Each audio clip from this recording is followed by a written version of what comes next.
comme on a parlé du Barça, on va parler un peu du Real aussi. Mes amis, je ne vais pas passer par quatre, mais vous savez qui est le problème dans votre club. Ce qui fait que le Real ne fait plus peur comme avant là. Vous savez qui est responsable de tout ça là. Hein? On commence une saison. Vous avez pris un joueur. Le joueur n'est pas performant. Pourquoi vous obligez encore? Pourquoi vous cassez la tête encore à le faire jouer? Pourquoi?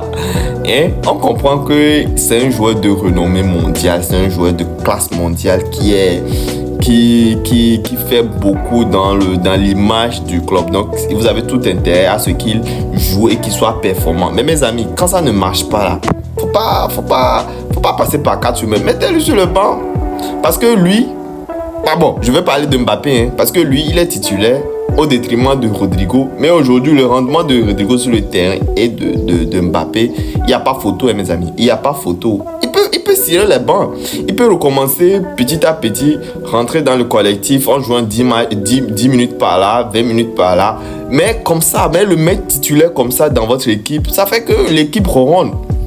Le Real est en train de ronronner. Moi, je ne suis pas fan du Real, mais mes amis, si je devais apporter une analyse à cette équipe, c'est que quand vous revenez à 4-4-2, parce que Vinicius à gauche, au grand jamais Mbappé peut le détrôner là-bas, mes amis. Au grand jamais, le talent de Vinicius, Mbappé n'a la moitié. Au grand jamais. Mbappé, il est dans les courses. Même ça, physiquement, Mbappé n'est plus Mbappé d'avant. Il a quel problème, mes amis? Il a quel problème?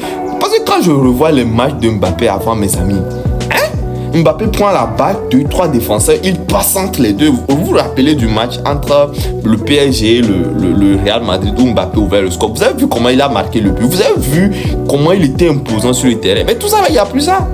Il n'y a plus ça. C'est passé, c'est parti. On ne sait pas ce qu'il a fait avec, mais c'est parti. C'est parti. Donc quand c'est comme ça, mes amis, au lieu de faire de telle sorte que le joueur soit encore plus désespéré, parce que là il est clairement, ce qui se passe avec lui là, ça va lui porter un coup, hein. Au lieu de le préserver pour que psychologiquement il ne soit pas impacté, vous l'enforcez plus, hein, parce qu'il voit qu'il est sur le terrain, il n'apporte rien pour l'équipe clairement, et les coéquipiers aussi, on sent que les coéquipiers aussi ne sont pas trop à l'aise en jouant avec lui, hein. Mais quand ils reviennent en 4-4-2 clairement avec Rodrigo et Vinicius devant, la donne change littéralement. Et ça, si vous continuez comme ça, vous ne ferez pas peur aux gens, hein. Vous ne ferez pas peur aux gens, parce que moi je vais vous dire la vérité, on n'a plus peur de vous comme on avait peur, hein, parce que ce que Lille vous a encore fait dernièrement, c'est pas normal. C'est pas normal que vous ayez chez Lille et que Lille remporte ce match. C'est pas du tout normal. Et bon, tout ça là, si on le dit maintenant, les fans du Madrid vont crier sur toi. Non, tu connais au football, tu connais rien au football. Mais ça se fait voir. Nous tous on le voit. On voit que Mbappé est nul. Il n'est pas bon. Il n'est pas bon, mes amis. Il n'est pas bon. Mais bon, en tout cas, c'est une bonne chose si vous devez le garder encore comme ça, bien au chaud sur le terrain, en faisant des matchs piètres, des piètres matchs comme ça. Nous, on ne sera que heureux. On ne sera que content, mes amis. On ne sera que content. Sinon, le retour de Camavinga sur le terrain, franchement, ça va vous faire du bien. Le retour de Camavinga et le milieu à Camavinga, Modric, Valverde, franchement, ça a du potentiel, ça a vraiment du potentiel. Mais si vous réglez juste le problème de Mbappé, je trouve que vous allez aller loin. Vous allez voir les fondamentaux. Et il peut rentrer en jeu, il peut recommencer petit à petit, timidement, et monter. Mais là, être titulaire dans cette équipe qui est déjà rodée, qui savent comment jouer ensemble, c'est difficile. Maintenant, voilà, Cavara qui vient d'être blessé. C'est triste, hein, mes amis. C'est vraiment triste, parce que la blessure que moi j'ai vue de Cavara, ce qui me fait peur, c'est pour l'Espagne même. Vous savez, moi, je suis pas fan du Madrid, mais bon, ça fait mal, parce qu'il sera absent en Espagne. Et ça, qui va jouer à la place de Cavara là, en Espagne, mes amis? C'est pas Jesus Navas, hein, pardonnez. Pardonnez, hein, pas Jesus Navas, pardonnez. Sinon, c'est ça. C'est ça quand on doit faire un bilan sur le match, sur l'entame de saison du Real Madrid, mes amis. C'est pas ouf. C'est pas ouf en termes de jeu, c'est pas ouf. Mais on voit que lorsqu'ils reviennent au système 4-4-2 où Camavinga, Bellingham sur le terrain, c'est du lourd. Juste éviter de faire jouer Mbappé, éviter de le faire trop jouer ou bien éviter de précipiter Mbappé. Parce que, reconnaissons-le, c'est un grand joueur. C'est un joueur qui a du talent, c'est un joueur qui, même si il n'apporte pas quelque chose sur le terrain présentement, va apporter forcément. Parce que le talent ne se perd pas comme ça du jour au lendemain. Ça doit revenir. Mais faites-le dans les règles de l'art, dans les normes, dans... Genre, bon, petit à petit, quoi. Petit à petit, ça va revenir, mes amis. Petit à petit, ça va revenir. Et voilà, donc... 3 points, le Barça a 3 points d'avance sur le Real Madrid. En Champions League, ils sont 16e, 17e, j'oublie un peu. Mais bon, voilà, c'est pas un bon début de saison, c'est pas trop ouf. Et que du bonheur pour nous les Barcelonais, que du bonheur.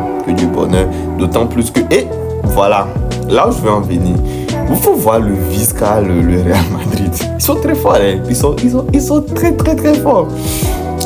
Comme ils savent qu'ils n'ont pas fait un bon début de saison, qu'est-ce qu'ils font? Lors de cette trêve, ils ne permettent pas qu'un joueur ne parte en trêve. Parce que là, Ancelotti est sous pression. Il se dit, voilà, je viens de perdre Cavaral.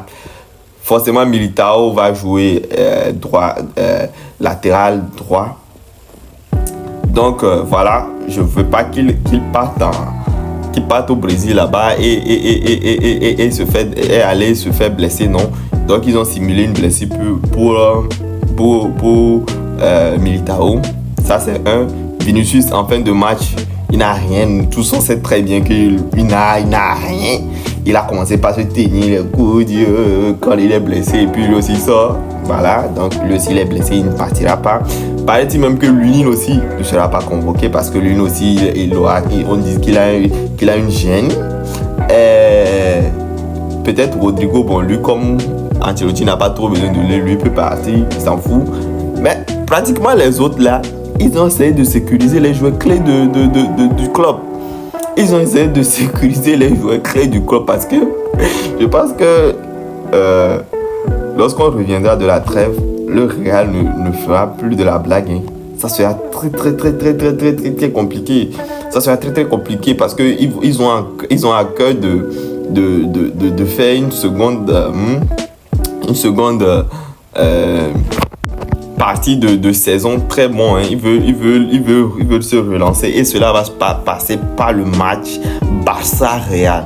Ce match, si le Barça arrive à battre le Real, fini pour eux. Hein. On va le mettre un coup dur. Mais s'ils arrivent à nous battre, ils vont reprendre la confiance. Ils reviendront au même point que nous. Et mes amis, ça sera très difficile la Liga.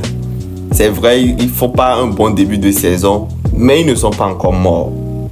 Loin de là, ils ne sont pas encore morts. Ils peuvent revenir avec de l'agressivité. Et mes amis, attention. Donc voilà ce que j'ai à dire sur le début de saison du Real Madrid, mes amis. Abonnez-vous, likez la vidéo, mes amis, et aimez tout simplement. Pourquoi vous êtes méchants comme ça? Vous voyez la vidéo, vous voyez la vidéo, mais vous ne likez même pas. Pourquoi? Il faut liker. Est-ce que j'ai dit là, j'ai menti? Mbappé est nul, là, j'ai menti. C'est la vérité, non?